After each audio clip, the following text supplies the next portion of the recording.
శ్రీ గురుభ్యో నమ. శ్రీ మహాగణాధిపతి నమ. శ్రీ సరస్వతి నమ. భక్తులారా, వాల్మీకి మహర్షి రచించిన శ్రీమద్ రామాయణం యథాతథంగా చెప్పుకున్నాం. ప్రతి శ్లోకం దాని అర్థం. ఇందులో భాగంగా నిన్నటి వరకు బాల, అయోధ్య, అరణ్య, కిష్కింద, సుందరకాండలు అనే 5 కాండలు పూర్తి చేసాం. 6వదైన యుద్ధకాండలో 37 అధ్యాయాలు పూర్తి చేసాం. 36 అధ్యాయాలు పూర్తి చేసాం. 37వ అధ్యాయంలోని 20వ శ్లోకం వరకు చెప్పుకున్నాం. 21 నుండి కొనసాగించే ముందు వాల్మీకి మహర్షిని ప్రార్థన చేసుకుందాం. పూజంతన్ రామ రామేతి మధురం మధురాక్షరం ఆరుహ్య కవితాశాఖం వందే వాల్మీకి కోకిలం. కుబేరంతు యదా రామ రావణ రావణ ప్రత్యయుజ్యత శశీశత సహస్రాన్ని తదా నిర్యాంతి రక్షసాం పరాక్రమేణ వీర్యేణ తేజసా సత్వగౌరవ సదృశాఖ్యత్ర దర్పేణ రావణస్య మహాత్మన. రామ, రావణుడు కుబేరుడితో యుద్ధానికై వెళ్ళినప్పుడు అతనితో 60 లక్షల మంది రాక్షసులు వెళ్ళారు. వాళ్ళందరూ కూడా పరాక్రమంలో, వీర్యంలో, తేజస్సులో, బలాధిక్యంలో, గర్భంలో రావణుడుకు తగిన వాళ్ళు. అత్ర మన్యుర్న కర్తవ్యో రోషయే త్వాం నభీషయే సమర్థోహ్యపి వీర్యేన సురాణామపి నిగ్రహే.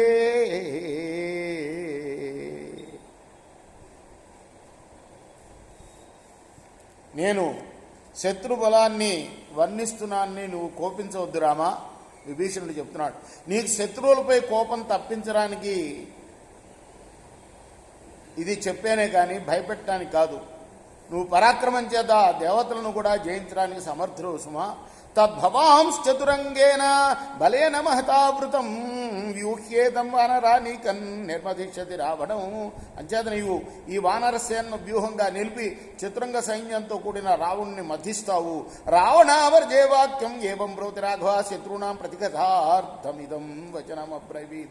విభీషణుడు అలా అనగానే రాముడు శత్రువుల్ని ఎదుర్కోవటం కోసం ఇలా పలికాడు. పూర్వద్వారేతి లంకాయ నీలో వానర పుంగవ ప్రహస్త ప్రత్యోద్ధా స్యాద్ వానరైర్ బహుభిర్వృత.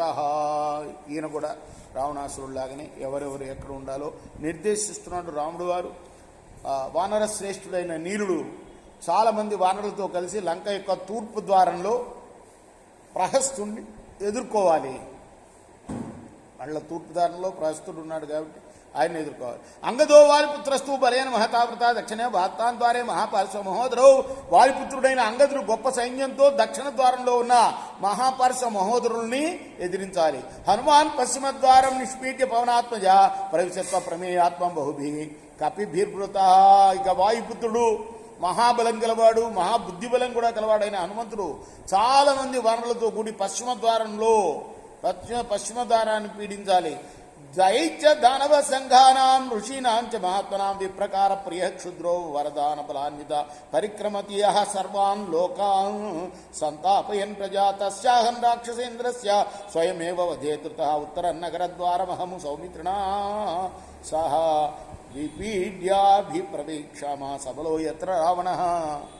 దైత్యుల్ని, దానవుల్ని, మహాత్ములైన ఋషుల్ని పీడించడంలో ఆనందం గలవాడు, వరదానం వల్ల కలిగిన బలం కలవాడు, నీచుడు, సర్వలోకాల్లో సంచరించి అక్కడ ప్రజల్ని పీడించేవాడైన రావణుణ్ణి నేనే స్వయంగా చంపుతాను. అతను నేనే ఎదుర్కొంటాను. అంచేత నేను లక్ష్మణ సమేతున్నై సైన్యంతో కూడిన రావణుడున్న ఉత్తర ద్వారాన్ని పీడిస్తాను. వానరేంద్రస్య బలవాన్ వృక్షరాజస్య వీర్యవాన్ వృక్షరాజస్య వీర్య రాక్షసేంద్రాను జయశ్చేవా గుల్మే భౌతు మధ్యమే. ఇక బలవంతుడైన సుగ్రీవుడు, జాంబవంతుడు, విభీషణుడు మధ్యలో సైన్యం మధ్యేందున్న సైన్యంలో ఉంటారు. రేపు మనం 33వ శ్లోకంలో కొనసాగిద్దాం. కృష్ణార్పణమస్తు.